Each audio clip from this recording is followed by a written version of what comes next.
আজি বিশ্ব খনিকৰ বিশ্বকৰ্মা পূজা। বিশ্বকৰ্মা পূজাক লৈ উখল-মাখল পৰিৱেশ। চৰকাৰী বেচৰকাৰী খণ্ডৰ বিভিন্ন প্ৰতিষ্ঠানত চলিছে বিশ্ব খনিকৰৰ পূজা।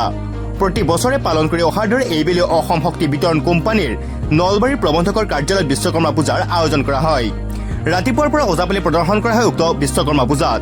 আনহাতে পূজাস্থলীৰ বৈদ্যুতিক কাৰুকাৰ্যৰে সাজি ওলোৱা বিশ্বকৰ্মাৰ মূৰ্তি আকৰ্ষিত কৰিছে ভক্ত দৰ্শনাৰ্থীক। নলবাৰী ইলেক্ট্ৰিকেল সাব ডিভিজন 1ৰ ফালৰ পৰা এইবেলিও আমি শ্ৰী শ্ৰী বিশ্বকৰ্মা পূজাত ফুল এপাহি দিবলৈ মনস্থ কৰিছোঁ।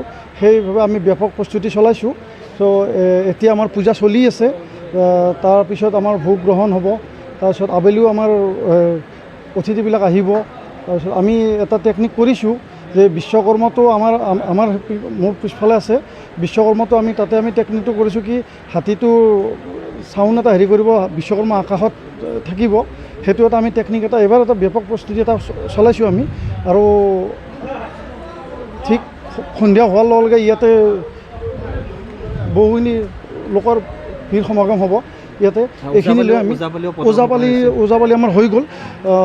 তাৰপিছত আমি এতিয়া পুষ্পাঞ্জলি আৰম্ভ হ'ব। আমাৰ পুষ্পাঞ্জলি আৰম্ভ হোৱাৰ পিছত আমি ভোগ গ্ৰহণ কৰিম। ভোগ গ্ৰহণ কৰি কণ্টিনিউ আমাৰ নেক্সট আমাৰ থিয়নাম আছে আবেলি আপোনাৰ সন্ধিয়া 7টা বজাৰ পৰা।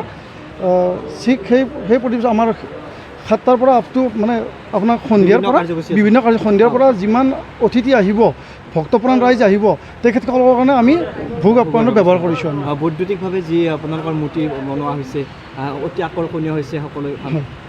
হয়, সেইটো আমি এজ APDCL ফালৰ পৰা আমি যিখিনি পাৰোঁ আমি কৰিছোঁ। তাত আমাৰ বিষয়ববীয়াসকল আছে, আৰু এজন আছে মদন বৈশ্য, তেখেত আছে। মই এখেতকো দেখাই দিওঁ। এও আছে, মোৰ অফিচৰ ষ্টাফ SDO ছাৰ, আমি সকলো আছোঁ, মোৰ ষ্টাফসকল আছে। এনেকৈ মিলি আমি কৰা হৈছে। আৰু গোটেই টেকনিকখিনিত একচুৱেলি আমাৰ মদন বৈশ্য এখেত আছে। নলবাৰীৰ পৰা দীপু দাসৰ report, news any 365। Stay informed, stay ahead. News Any 365.